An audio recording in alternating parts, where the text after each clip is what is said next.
complete, utter nightmare. You know, this is actually worse than a death.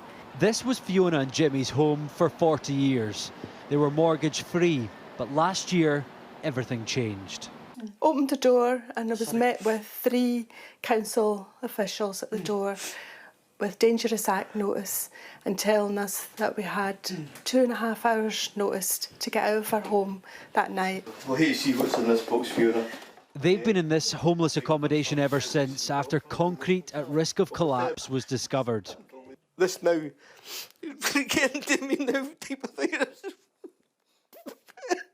It's just wash. It's over.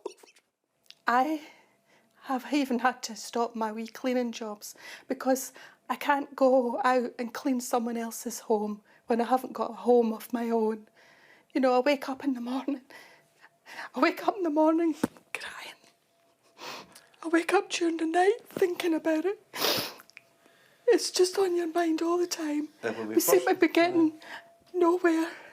It's absolutely wrecked our lives. They're now waiting to see what compensation they will get as they navigate their next steps. More than 100 miles away here in Aberdeen, the problem is replicated on a much larger scale. This is set to become the UK's biggest housing demolition linked to the potentially dangerous concrete. More than 500 of these homes will be flattened and rebuilt as part of a £150 million project. An entire community wiped out. It's a complete ghost town at the moment. There's properties empty left, right and centre. Amy owns her flat here and now faces being financially crippled.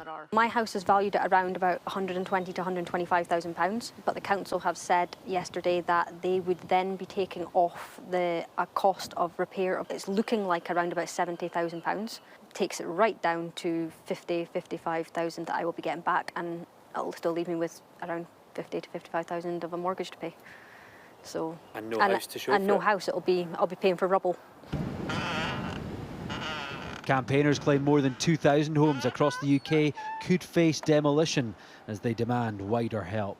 Without a national fund, councils cannot make the decisions they need to make to provide a fair deal for homeowners now paying for the mistakes of councils and the government from the 1960s.